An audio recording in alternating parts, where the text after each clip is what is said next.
In at number 10, we have a knocker-upper. Okay, so this is not what you think it is. It sounds dubious, but this actually refers to a human alarm clock. The practice was very popular in working class towns in the UK and Ireland in the 1800s up until the mid-1900s. Knocker-uppers were people that used to have long sticks to knock on windows and often whistles to wake people up so they were on time for work. I mean, to be totally honest, the struggle must have been really real before alarm clocks existed, so these persistent fellows made sure that those who needed to be up were up.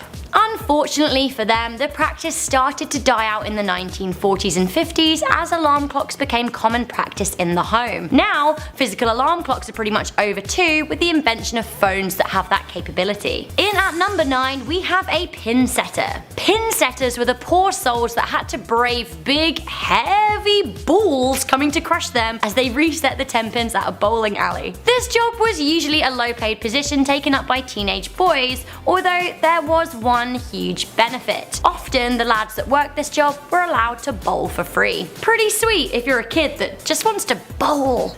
As automatic pin setters were introduced, the job slowly died out between the 1950s and the 1970s. Next up, we have an absolute Victorian classic. Coming in at number 8, we have the chimney sweep. While you can still pay companies to come and clean your chimney, the classic chimney sweep job, as it was popularised in literature by Oliver Twist, no longer exists. The chimney sweep that comes to mind is actually the main sweep's apprentice, a climbing boy as they were known. These were children as young as 4 years old who were tasked with climbing up a narrow chimney shaft to clear blockages. This would stop the chimneys from blowing smoke into a room, so it was kind of important. This kind of practice was happening up until the late 19th century, when concerns were raised over the amount of children dying on the job. Often they'd get trapped, suffocate, or be scorched from a lit fire. Soot was then collected and sold on, with the boys cleaning around 5 fireplaces a day. A practice of hardening was used by their masters,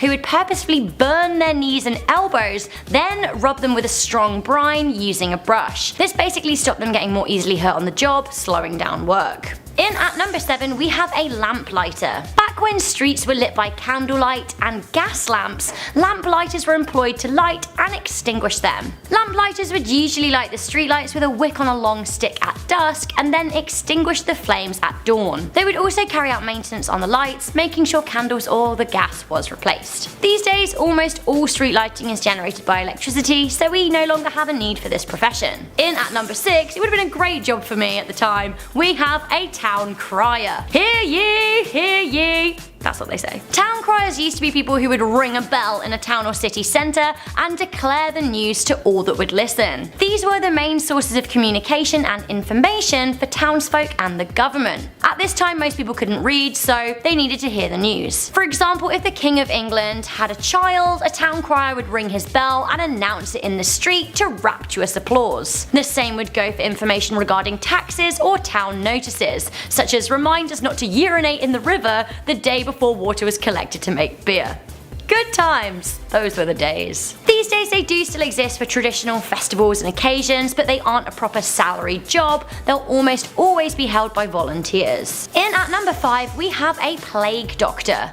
I find these so interesting. When the plague was an issue sweeping through Europe in the 1600s, some people had a job of seeing to the terminally ill. These people were the plague doctors. You did not want to be a plague doctor, mainly because the plague was a highly contagious, incurable disease that almost always resulted in an untimely and undignified death. In the 1620s, plague doctors adopted a bizarre costume invented by Charles de la Orme, which consisted of a heavy wax coat and what was essentially a bird mask, which is kind of creepy. The beak of the mask was stuffed with herbs, straw and spices, and to be honest with you, the look of the heavy jacket and the mask made people look kind of nightmarish. Also, given the nature of their work, which included popping buboes and bloodletting, I would say that nightmarish was actually the most accurate way to describe their line of work. Blech. Another very unpleasant job up next. In at number 4, we have an executioner. So this job does actually still exist in some places in the Middle East, and indeed people will act as executioners in some states in the USA. However, this job was a staple in the more backward Middle Ages and was especially prevalent in the French Revolution. Now, as most developed countries have banned capital punishment, it no longer exists in most places. Back in the day though, the local hangman and guillotine operators were notorious in their town. Hangmen would be in charge of tying the noose and making sure deaths were quick. Guillotine operators, on the other hand, became celebrities in their own right during the French Revolution's reign of terror. Many execution audience members would chant their name and clap as they came out to do the deed, which is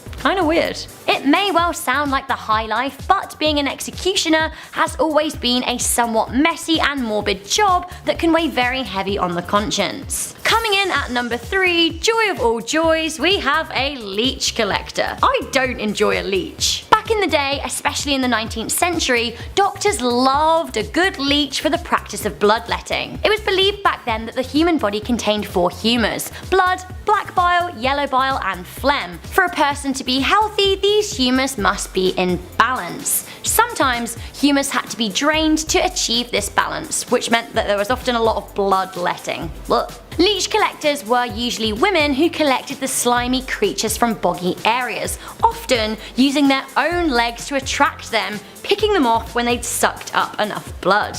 Gross. As they were so often bitten by leeches in boggy areas, leech collectors were subject to infections and illnesses. So I'm not sure whether I would rather collect leeches or other people's vomit. Ugh, gross. Neither would be ideal. Probably leeches though. In at number 2, we have people that chose the latter.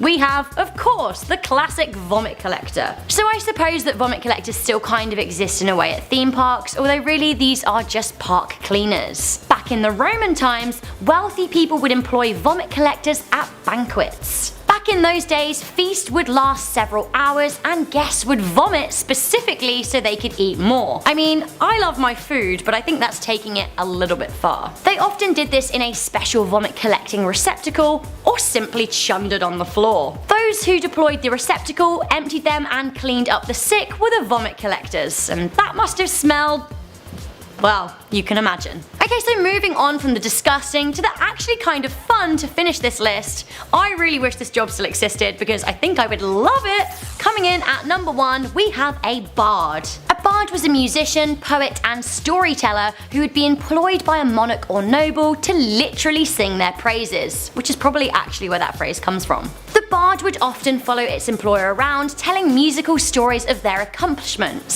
So for example, if any of you have seen the Monty Python Holy Grail, this is like the minstrel who sings Brave Sir Robin. I really would enjoy either being a bard or having a bard. Can you imagine?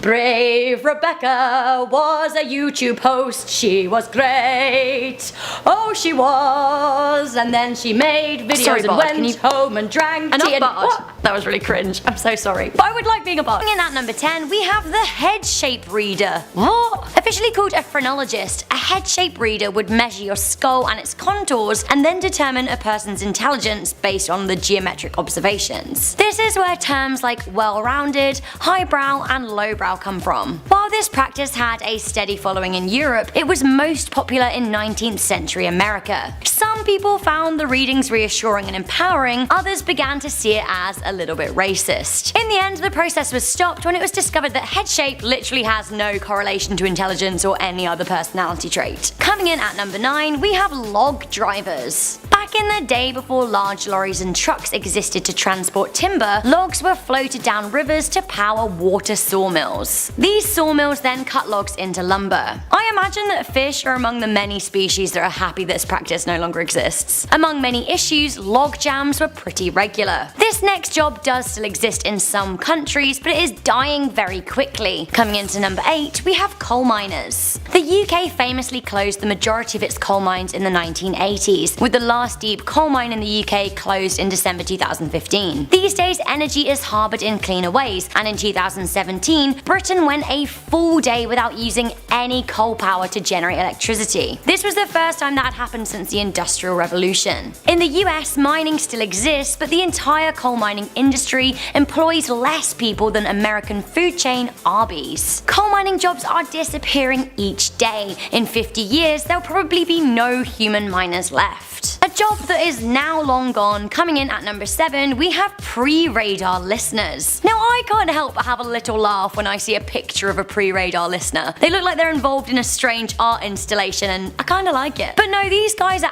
actually using Extremo earphones to listen out for enemy aircraft. The listeners predated radar, which revolutionized defense in the 1940s. Before that, in World War I and early World War II, these listeners were relied on heavily to stay one step ahead against the enemy. I mean, what a job! Can you imagine the fear that you would experience when you actually do hear something as well? Very stressful. Coming in at number 6, we have elevator operators, or as we'd say in England, a lift attendant. Have you seen the film Titanic? If so, you will have seen some classic lift attendant action. For these people, it was their job to move the elevator up and down and be kind of fancy while they did it. They would wear porter-style uniforms and ask things like, "Which floor, ma'am?" and you'd tell them 5, they'd press the button, it'd be very exciting. I feel like these were the ages of way more glamour. In those days as well, the elevators looked way classier, often with like ornate cages and stuff. Another job of times gone by, at number 5 we have film projectionists. Okay, so some old cinemas do still use film reels, but these are rare and those working as projectionists are usually volunteers that just love vintage cinema.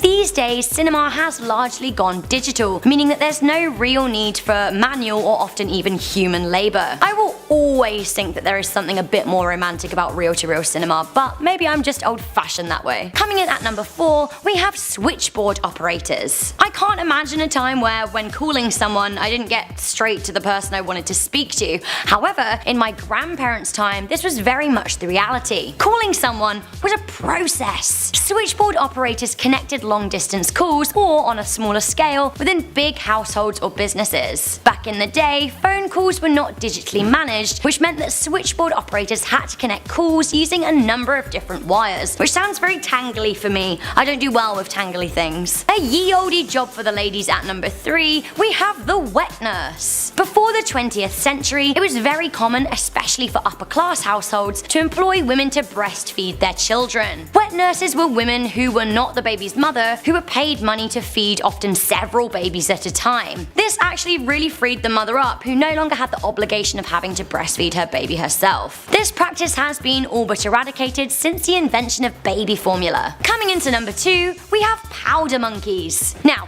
do you want to take a wild guess as to what on earth a powder monkey was? I'm gonna give you 3 seconds.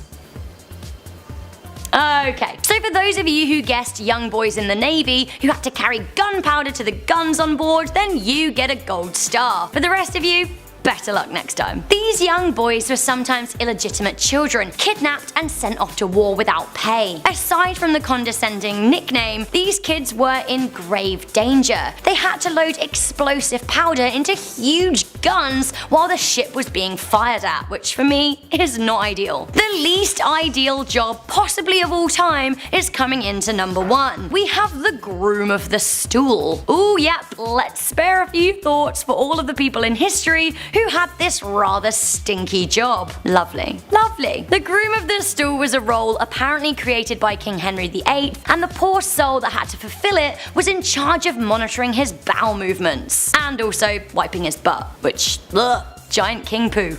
No thanks. The groom of the stool used to carry around a portable toilet as well as a towel and a wash bowl. Their day was usually focused around when the king needed to poop. So gross. As the job was rather intimate, this was usually rewarded handsomely with good pay and extra perks, like lodgings in the king's palace. Mad King George actually loved the groom of the stool so much that he employed 9 of them, which I think means he pooped like a lot. One of his grooms of the stool actually went on to be Prime Minister of the UK, so there we go. The job stopped happening around the time good sanitary and private toilets were invented and clothing became less elaborate. Coming in at number 10, we have rat catcher. These days people still definitely work in pest control, but their techniques are less rudimentary. Rat catchers were vital in Europe, especially during the infestations of the 1800s. We all know that plagues are largely spread by rats, so it was very important to keep vermin numbers to a minimum. Rat catchers would be employed to catch and kill rats, often trapping them in cages. They were often accompanied by dogs who would help them seek out the vermin.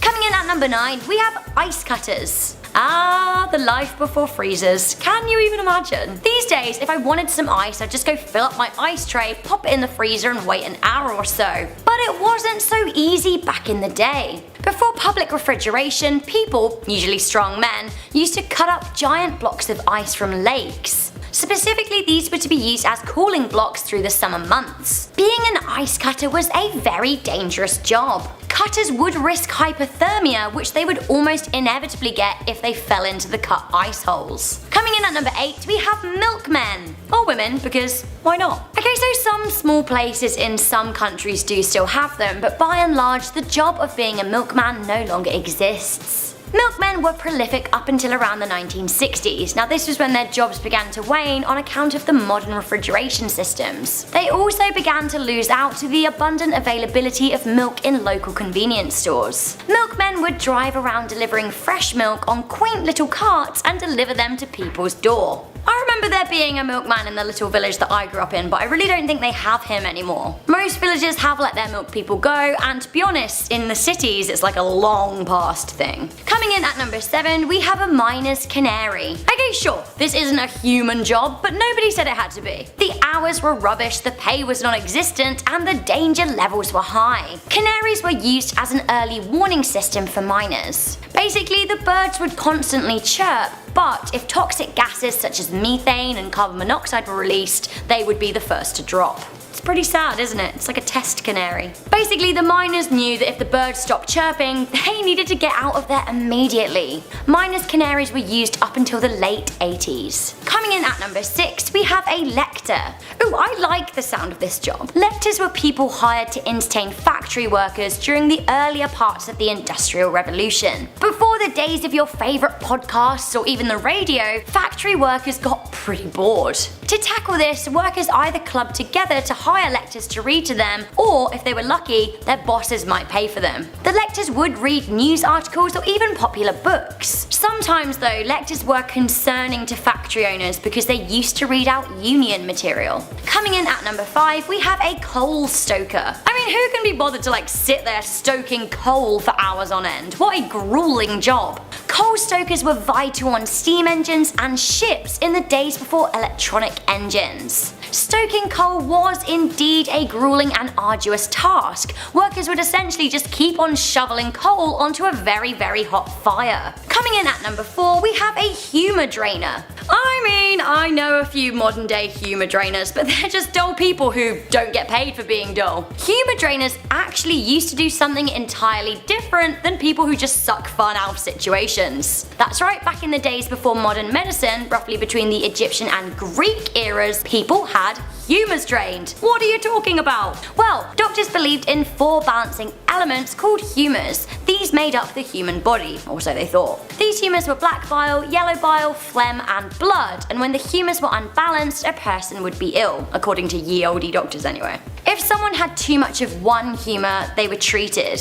For example, if they had too much blood, they would have their blood drained. Blech. Coming in at number 3, we have body snatchers. During the Age of Enlightenment, scientists became fascinated with the human body and medical schools wanted them for dissection. The problem was that people were still quite religious and thought that the body was needed in the afterlife. This all meant that bodies were pretty hard to get hold of. Enter the body snatcher. For a fee, they would obtain a body for scientific endeavour, although it was never entirely legal. Coming in at number 2, we have a computer.